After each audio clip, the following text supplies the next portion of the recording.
আসসালামু আলাইকুম ওরহমতুল্লাহি ওবরাকাতুহু। আমি আশা করি আল্লাহ তাআলার অশেষ রহমতে আপনারা ভালো আছেন, সুস্থ আছেন।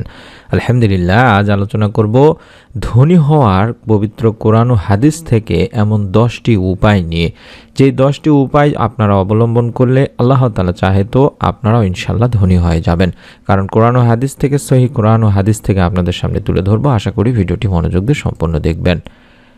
মানুষ ধনী বা সম্পদশালী হওয়ার স্বপ্ন দেখে, কিন্তু এই স্বপ্ন বাস্তবায়ন করা মুমিনের জন্য বেশ কঠিন, কারণ তাকে একমাত্র হালাল পথে উপার্জন করতে হয়।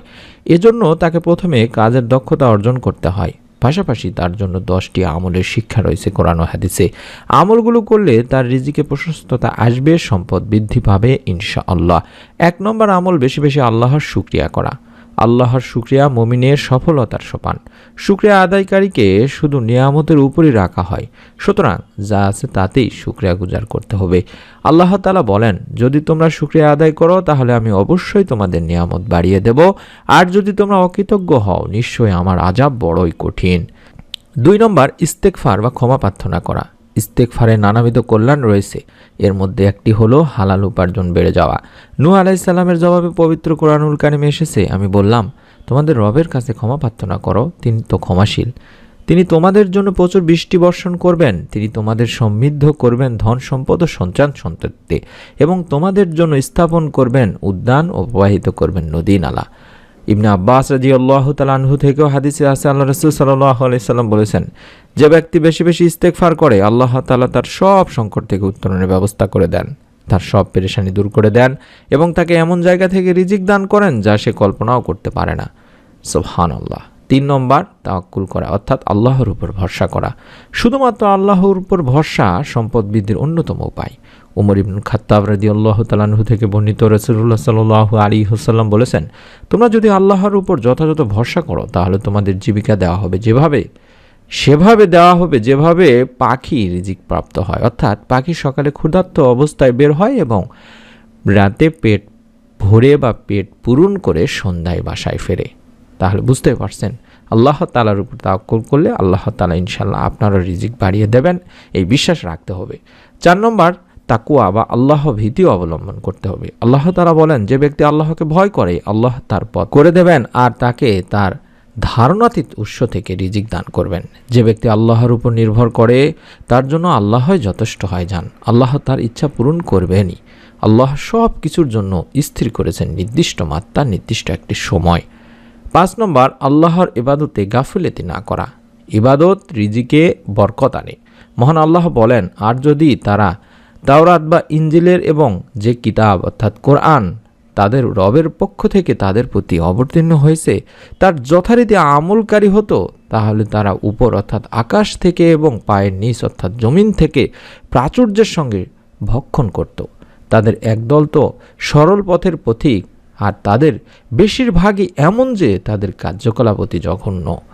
6 নম্বর, তাওবা করতে হবে। তাওবা অর্থই হচ্ছে পাপকে ঘৃণিত কর্ম জ্ঞান করে বর্জন করা, নিজ ভুলের জন্য লজ্জিত হওয়া এবং ভবিষ্যতে তা না করার দৃঢ় প্রতিজ্ঞা করা। হুদ আলাইহিস সালামের ভাষায় কোরআনুল কারিমে বলা হয়েছে, হে আমার জাতি, তোমরা তোমাদের রবের কাছে ক্ষমা প্রার্থনা করো, অতঃপর তার দিকে নিবিষ্ট হও, তিনি তোমাদের উপর প্রচুর বৃষ্টি বর্ষণ করবেন এবং তোমাদের শক্তি বর্ধিত করে দেবেন, আর তোমরা অপরাধী হয়ে মুখ ফিরিয়ে নিও না।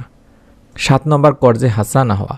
আল্লাহ রাব্বুল আলামিন আল্লাহ তাআলা বলেন, দানশীল পুরুষ ও দানশীল নারী এবং যারা আল্লাহকে উত্তম ঋণ দান করে তাদের দেওয়া হবে বহু গুণ বেশি এবং তাদের জন্য আছে মহা পুরস্কার। 8 নম্বর, আল্লাহর রাস্তায় ব্যয় করা। আল্লাহর রাস্তায় ব্যয় করলে আল্লাহ সম্পদ বাড়িয়ে দেন। এই মর্মে আল্লাহ রাব্বুল আলামিন বলেন, বলে দাও আমার রব তার বান্দাদের মধ্যে যাকে ইচ্ছা তার রিজিক বাড়িয়ে দেন এবং যাকে ইচ্ছা সীমিত করে দেন বা সীমিত পরিমাণে দেন। তোমরা যা ব্যয় করবে তিনি তার প্রতিদান দেবেন, তিনি সর্বশ্রেষ্ঠ রিজিক দাতা। এবং 9 নম্বরে, বিয়ে শাদী করা। বিয়ের সম্পদ বৃদ্ধিতে সহায়ক তিনি ভাই বোনেরা। আল্লাহ তাআলা বলেন, তোমাদের মধ্যে যারা বিপর্তিক পুরুষ বা বিধবা স্ত্রী তাদের বিবাহ সম্পাদন করো, এবং তোমাদের দাস ও দাসীদের মধ্যে যারা সৎ তারা অভাবগ্রস্ত হলে আল্লাহর নিজ অনুগ্রহে তাদের অভাব মুক্ত করে দেবেন, আল্লাহ তো প্রাচুর্যময় সর্বজ্ঞ। এবং 10 নম্বরের সম্পদ বৃদ্ধির জন্য দোয়া করতে হবে তিনি ভাই বোনেরা। ঈসা ইবনে মরিয়ম আলাইহিস সালাম সম্পদ বৃদ্ধির জন্য এই মর্মে দোয়া করেন, হে আল্লাহ, হে আমাদের রব, আমাদের প্রতি আকাশ থেকে খাদ্য অবতীর্ণ করুন, যেন এটা আমাদের জন্য অর্থাৎ আমাদের মধ্যে যারা প্রথমে এবং যারা পরে সবার একটা আনন্দের বিষয় হয় এবং আপনার পক্ষ থেকে এক নিদর্শন বহন করে বা নিদর্শন হয়ে থাকে। আর আমাদের খাদ্য প্রদান করুন, আপনি তো সর্বোত্তম খাদ্য প্রদানকারী, সূরা মায়েদাতে বলা হয়েছে। এবং পাশাপাশি আমি যে দোয়াটি শিখিয়ে দিচ্ছি আরবি, এই দোয়াটিও বেশি বেশি পড়ার চেষ্টা করবেন। স্ক্রিনের মধ্যে দেখায় দিচ্ছি এই দোয়াটি রিজিক বৃদ্ধির জন্য প্রিয় নবী সাল্লাল্লাহু আলাইহি ওয়াসাল্লাম তার উম্মতকে অভাবমুক্ত এবং রিজিক বৃদ্ধির জন্য আল্লাহ তাআলার কাছে এই দোয়াটি করার জন্য বিশেষ আবেদনের এই দোয়াটি শিখিয়েছিলেন, যাতে করে তার উম্মতেরা অভাবের কারণে, ঋণের কারণে কুফরের দিকে চলে না যায়।